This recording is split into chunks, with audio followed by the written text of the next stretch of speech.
Hello, hello. Good afternoon. Good afternoon. I'm listening to Kwame Brown's last live, and I'm just gonna play it. I'm just gonna play a little bit of it, then I'll come in and I'll give my little spiel. To ride a goddamn horse. We got some nice stuff that they doing down here. There's some people that's coming down here making some great businesses. I would walk in a few. I would have just walked down here, but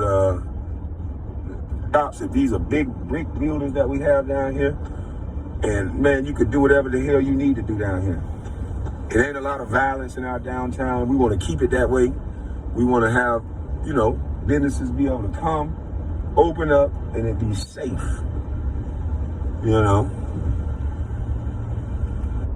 He's talking like a guy with a vision. Sounds to me like he has a vision. He has a plan already in his mind. He can already see what he's envisioning. If that made any sense, you know what I mean? He's envisioning, I think, a brighter future for his town and for a lot of the poor people, or the poor kids that grew up like he did. And I can hear that in his voice. I can hear it in what he's saying, in his words. And it's a beautiful thing. It's raining in Georgia right now. It's raining over here in Charleston. And but just because it's raining, I think Pope John Paul II, I think he said the rain means life. The rain brings life. So rain is not always a bad thing. Without the rain, you can't have life. You can't have green trees and grass and flowers. Without water, you can't live. So there's nothing wrong with the rain.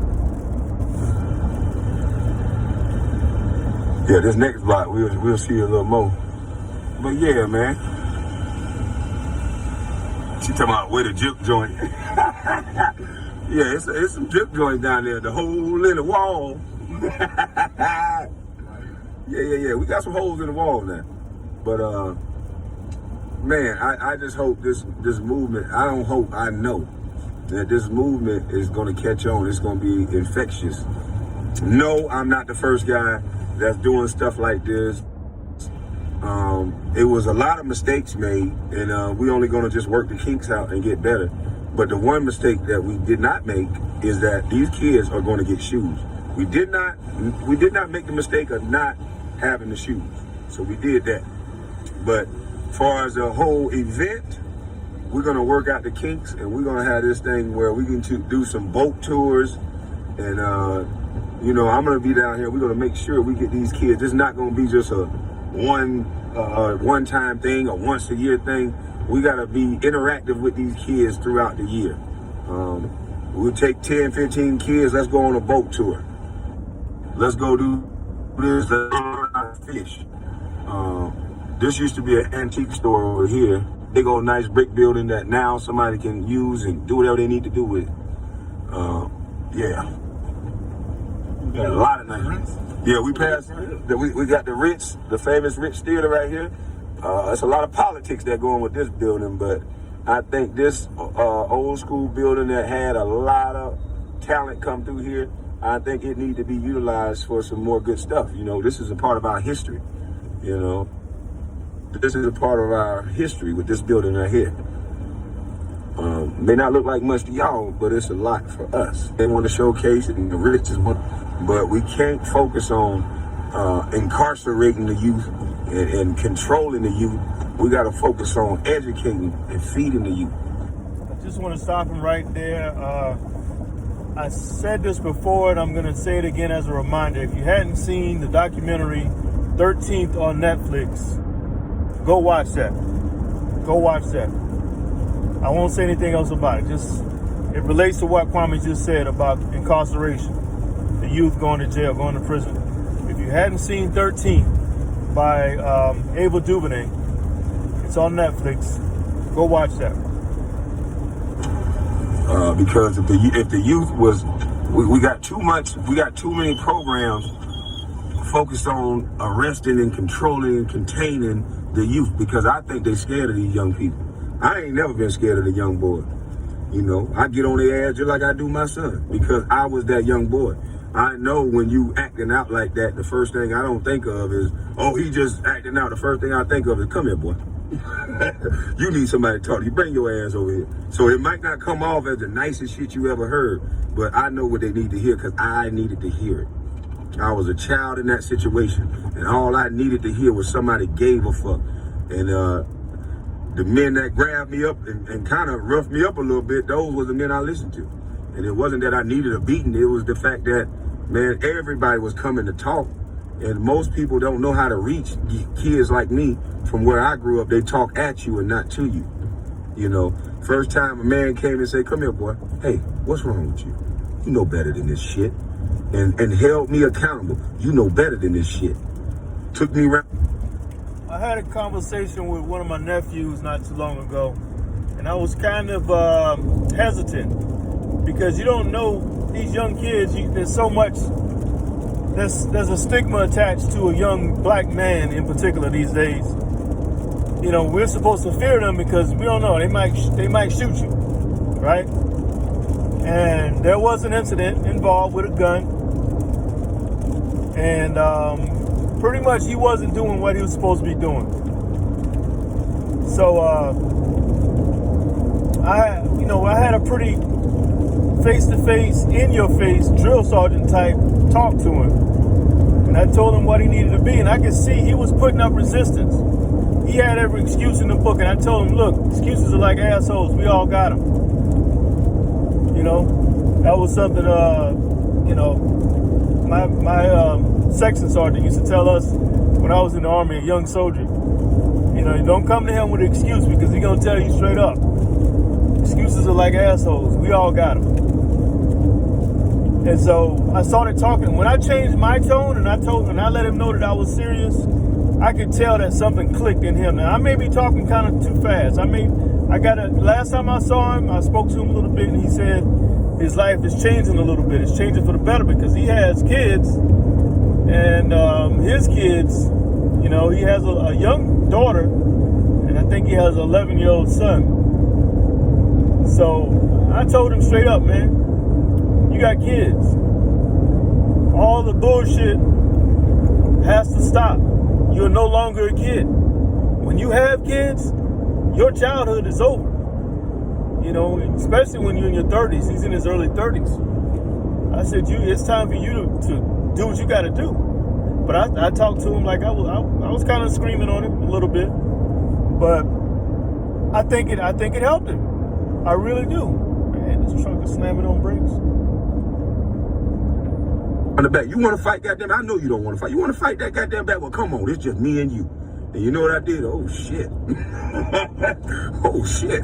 This grown nigga want to fight. So he got my attention, and I listened. Now some of these young boys gonna fight your old ass, but hey, like I said, mamas, sometimes to raise a son, you gotta turn your goddamn head. You just gotta hear it. Oh Lord, I hope he gonna be okay. But you gotta turn your head. Because the shit that's going on now, laying these bodies down in the road, a lot of these, if they had an adult and you turned your head, they wouldn't be doing what they're doing now. So we gotta focus back on these kids. We gotta stop being afraid of these goddamn kids, and we gotta stop listening to punk motherfuckers that don't live in our community. Go left right hand. That don't live in our community. That's gonna tell us anything about our children. You want to talk about mental illness in our community? It's not really the mental illness that's the problem. It's the trauma and the conditions in which we live in that's causing the mental illness. If you fix the living conditions and you change the foundation that these kids are growing up under, I had to go through police kicking in my door, shootings outside, and then I had to be up to go to school at 6:30 for the bus. Now, the one thing. So I got to address that right now. Because I've mentioned Kwame a few times about PTSD, you know, having his door kicked in so many times, being a young kid, watching the police come in, snatch his brothers up. So I think he might be, you know, speaking about what I was saying before. And he's absolutely right. You know, it's the living conditions. You know, I saw a clip of the house he grew up in.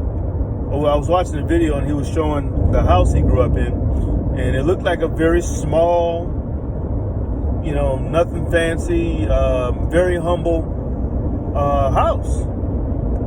But if you got your mom, your brothers, and your sister, I think he had a lot of siblings and his mom and himself in that one little house. That might have been a 2-bedroom. I don't know, but it looked very small to me. And when you have things like the police kicking in the door every now and then, yeah, he's absolutely right. You know, it's the living conditions. And it has nothing to do with the size of the house, but the drama and the violence, because police kicking in the door, that's not a subtle thing. And they're coming in, you know, throwing people down, cussing and all this stuff, pointing guns, you know. So I'm sure that affected him, and it would affect any kid. So yeah, I'm glad he brought that up. That was a good point. You can't do is miss motherfucking school. And that's what's wrong with a lot of adults. They don't understand. These kids are coming from environments where they done seen their mama having sex. They done seen their mama shooting up needles. They done seen their daddies beat their mamas. So that is causing the trauma. That is causing the mental illness. It's the environment in which we live and raise these kids in. So we have to fix that. Stop trying to make this shit seem like rocket scientists. It's just like building the house. You start with the before you even go up and build, you have to start with the infrastructure. Then you start with the foundation. If the infrastructure and the foundation is fucked up, it does not matter what you build. So the first thing.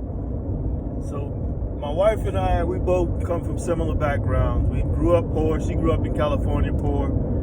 Her family was homeless at one point. I hope she don't get mad for me saying that. But, you know, my family, we were never homeless, but, you know, we went forever without lights. We never had hot water, as I mentioned before, until I left, and that's when they got a new trailer. But we never had a phone when I grew up. I never had a phone number, you know? So, but my point is this: the way my wife and I are raising our kids, well, we got 3 older kids. They're out the house almost. My daughter's almost out the house now. The only one that's left is a 14-year-old. But the 3 oldest, I would say all the time growing up, as they were growing up, it's all about the foundation that you give the kids. Just like a house. If you got a house built on a good, strong foundation, you know, it's going to take a whole lot to destroy that house, to bring that house down. So if you got a good foundation, if you give your kid a good foundation, love is probably the number one thing for that foundation, for the ingredients. Love, and when they look at you, you got to show them you got to be a good role model. You know, that goes into a good foundation. You got to have integrity. That definitely goes into a good foundation. But it's so much other things that goes into a good foundation. You don't have to be a brain surgeon or whatever to know that. You just got to be a good person and know that you're giving your child the best opportunity that they can have when they get out there in the real world. That's what I mean by a good foundation. We got to do is start with these kids. Make sure we have an infrastructure in place so we know what are we looking to gain? What goal are we looking to reach?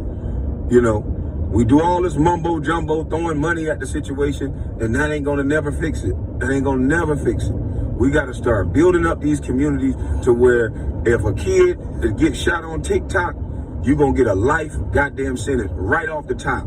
And there's no community that protects people that do stuff like that. You get a life sentence off top.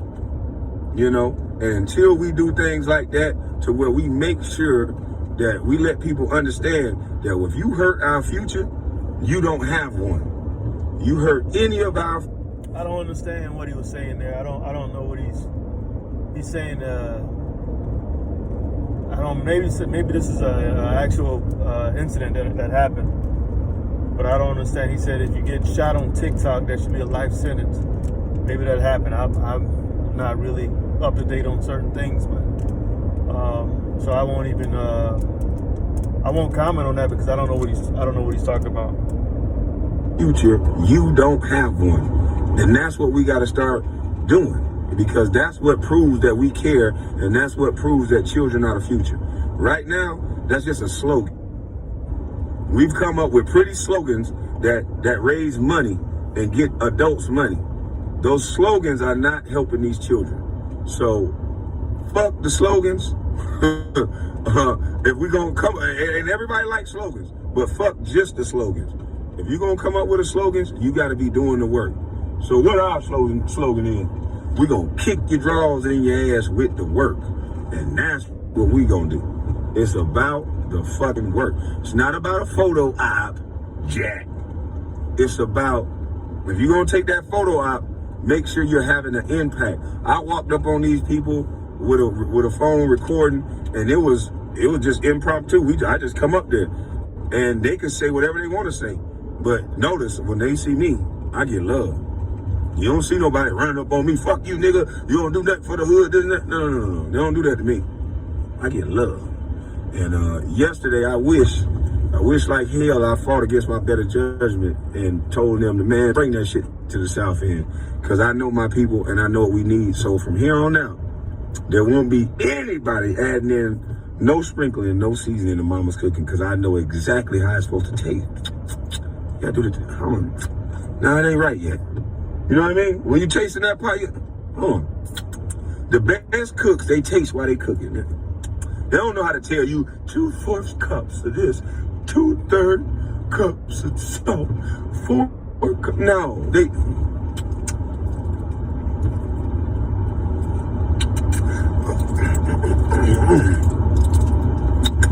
Yeah, that's it. That's how grandmama cook.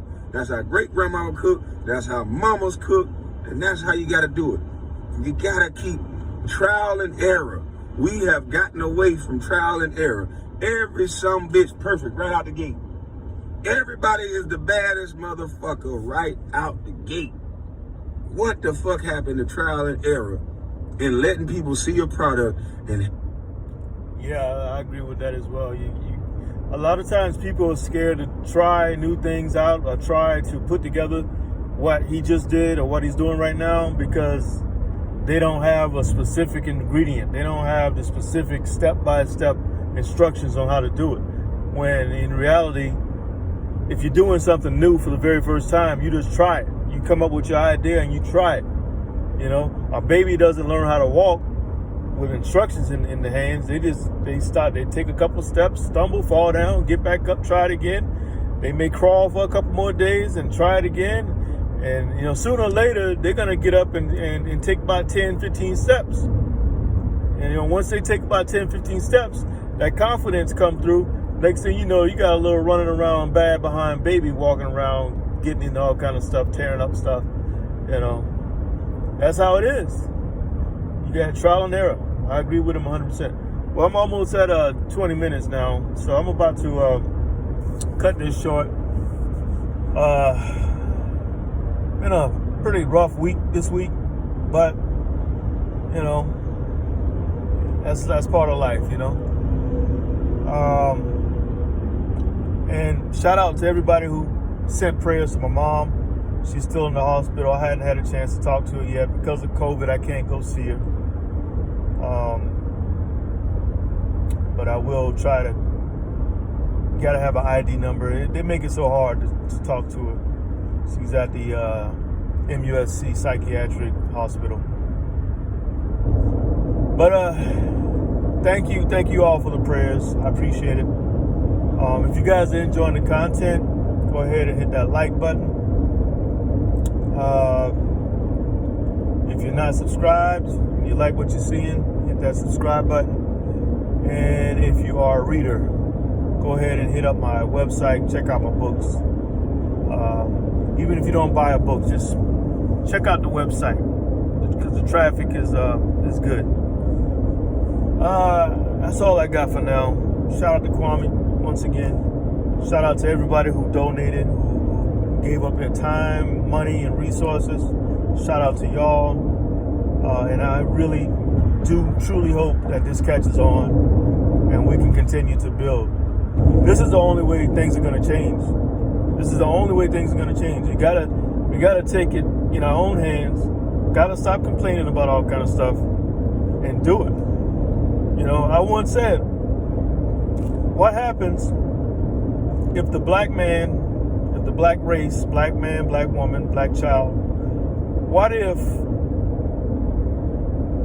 across the board we were operating like Black Wall Street was back in the day? Yeah, I just want people to imagine that.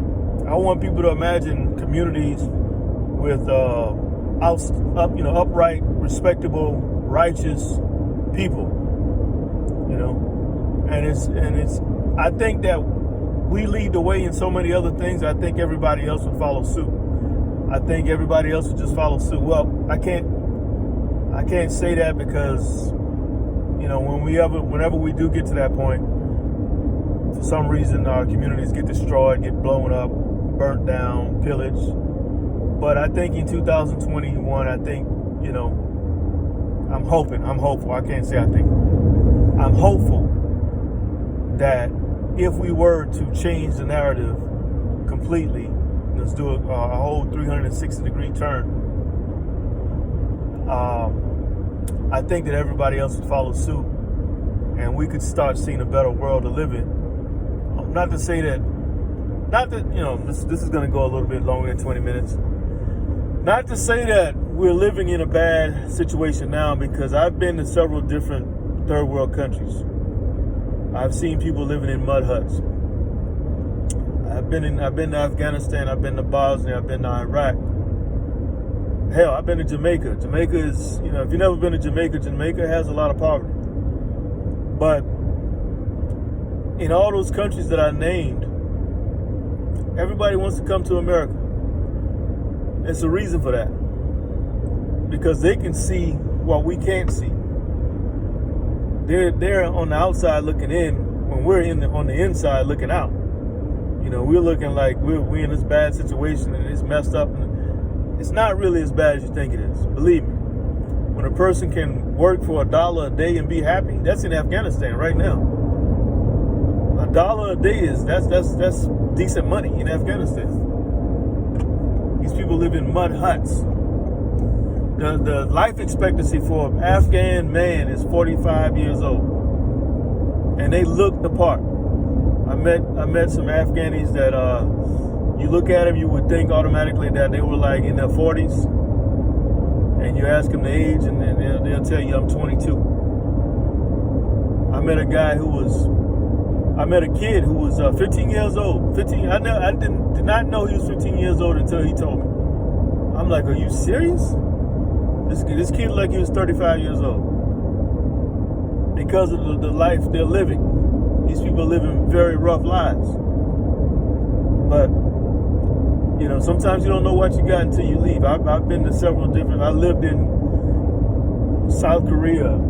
I lived in, like I said, Bosnia, Germany. Not to throw different countries out there like I'm bragging about it. I'm you know, being in the military and being a contractor for so long, I've been to a lot of different places, and being in those places gave me the ability to appreciate the United States a whole lot more. You know, the first time I was in Bosnia back in 1997, I was a U.S. soldier. I was in the Army, and when we got ready to leave, well, first of all, when we got to Bosnia, you know, we in our military vehicles rolling in. On each side of the road, you see little orange flags that they're stuck in the ground. And on those flags, it said mine. And this went on for miles and miles. But on both sides of the road were nothing but mines. If you run off the road and ran into one of those fields, you were going to get blown up. Now, the thing is, those same flags were in people's yards. And everything looked gray and dusty and just desolate. People's homes in Bosnia, they live in mud huts too. I don't know about now, but 20 some years ago, there was a lot of mud huts. And you saw holes the size of bowling balls and basketball size holes in these people's houses. You know, because when they had the war, you know, people's houses got blown up and shot up. I'm talking nothing but holes all in the houses. People living in these houses. You know, I had a guy told me one time, and this is a true story. When I was in Bosnia, he said, and he spoke a little bit of English, but he told me, he said, you, and I'm not trying to be offensive right now, but he said, you want pussy, you know, he's like, you know, sex. And I'm like, what? I'm a young kid, I'm about 20 years old. And he said, super dobro pishka. And I'm like, super dobro pishka. He said, real good pussy. I said, oh, wow, okay. I see what you're saying. He said, I get you real good super dobro pishka, $20. She my daughter. And he was proud. She my daughter, super dobro pishka. And I said, and when he said it was his daughter and he $20, I'm like, no, I'm good. I'm straight, you know. That's I'm not hard up that. I'm not doing that bad. You know, I'll be going on R&R here in a couple of weeks. I'm good. Yeah. So yeah, that's third world countries. That's real. That's real. You know, this guy was willing to give me his daughter for $20, and I felt bad. I mean, so I'm thinking to myself, how many other guys are doing this? Because I had heard about things like that, but I'm like, man, you guys are doing that bad to where you'll offer your daughter up. And some women might say, you can't, you'll never, you know, you should never do things like that. You never know. It could have been the mom making a suggestion. You never know. I've seen some things in third world countries that people would look at me strange because, you don't judge everybody. When you're in a different culture, you can't judge people because you don't know that culture. You know what I mean? All you can do is say, you know, just shake your head and walk away. But you're going to see this person again. You're going to have to work with this person again. You can't just file a complaint and say, oh, I can't work with this guy because he offered me his daughter. Or I can't work with this guy because he told me some obscene stuff about women and what he does and all this. I've been in some tight situations, man. But anyways, it's been about almost 30 minutes now. Shout out to everybody who helped Kwame out and came together to make this thing happen. And again, if you're liking the content, go ahead and hit that like button. Hit the subscribe button. And check out my website, rightthisway.com. I got some stories for you. Y'all have a good one.